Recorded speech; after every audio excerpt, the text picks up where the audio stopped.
రంగారెడ్డి జిల్లా రాజేంద్రనగర్లోని కాటేదాన్ పారిశ్రామికవాడలో మాజీ మంత్రి సవితా ఇంద్రారెడ్డి, బీఆర్ఎస్ నాయకులు మంచిరెడ్డి, కార్తిక్ రెడ్డి పర్యటించారు. అనంతరం స్థానిక కార్మికులతో ముఖాముఖి నిర్వహించారు. హిల్ట్ చట్టంలో వేలాది మంది కార్మికులు ఉపాధి కోల్పోయే ప్రమాదం ఉందన్నారు. పారిశ్రామిక భూములను ప్రైవేటు వ్యక్తులకు కట్టబెట్టే కుట్ర జరుగుతుందని ఆరోపించారు. రిజిస్ట్రేషన్ ఫీజును 30% చెల్లిస్తే క్రమబద్ధీకరిస్తామనడం దుర్మార్గపు చర్య అని ఆవేదన వ్యక్తం చేశారు.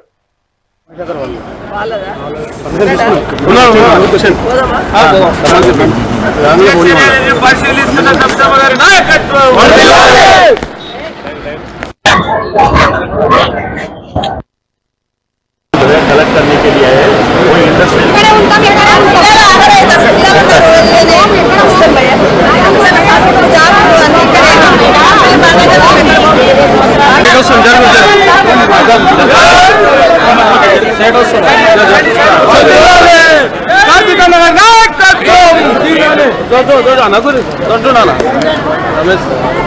आपको कोई इंफॉर्मेशन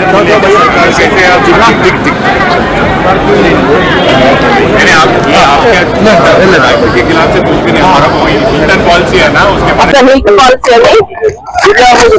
పారిశ్రామిక సంబంధించిన పరిశ్రమలకు సంబంధించిన భూములను అలా రెగ్యులరైజ్ చేయాలని ప్రయత్నం చేస్తూ ఒక పాలసీ తీసుకొచ్చి కూడా దాన్ని వ్యతిరేకిస్తూ టీఆర్ఎస్ పార్టీ ఆధ్వర్యంలో ఇక్కడ విజిట్ కి రావడం జరిగింది. నిజంగా ఇక్కడ వాస్తవం ఎట్లుంది, ఏం జరుగుతుంది, ప్రభుత్వం ఏం నిర్ణయం తీసుకుంటున్నారు.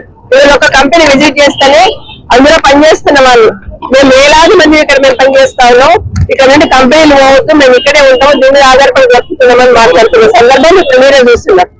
అట్లాగే మొత్తము ఇక్కడ ఒక కాటేదాన్ ఏరియాలోనే 222 ఎకరాలలో ఆ రోజు ఆనాడున్న ప్రభుత్వాలు ఉపాధి దొరకాలని, రాష్ట్రానికి ఆదాయం రావాలని కంపెనీ వాళ్ళకు రాయితీలు ఇచ్చుకుంటూ తక్కువ ధరకు ల్యాండ్ అలా చేస్తుంటారు. కొన్నేమో ఫ్రీగా కూడా ఇచ్చిన సందర్భం ఉంది కొన్ని కంపెనీలకి.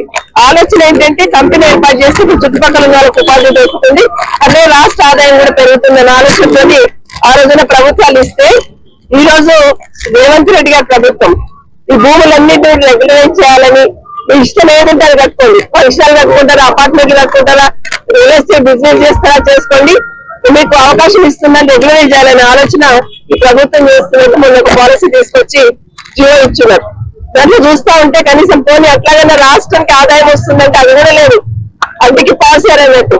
ఈ రోజు ఇక్కడ కాటేదాన్ ఏరియాలో చూసుకున్నాం, మార్కెట్ వాల్యూనేమో 4 కోట్లు ఉంది, బయట వాల్యూ రిజిస్ట్రేషన్ వాల్యూ 4 కోట్లు ఉంది, మార్కెట్ వాల్యూ 20 కోట్ల పైన ఉంది ఎకరాకి. కానీ ఈ రోజు రేవంత్ రెడ్డి గారు రిజిస్ట్రేషన్ వాల్యూలో 30% కడితే చాలంటా ఉన్నాడు. 30% అంటే ₹1,10,00,000 ఎకరా ఇచ్చే ప్రయత్నం ఏం చేస్తా ఉన్నారు. అంటే ఎవరికి మేలు చేయడానికి పాలసీ తీసుకొచ్చారనేది ప్రజలకు ఇప్పటికే స్పష్టంగా అర్థం కావాలి.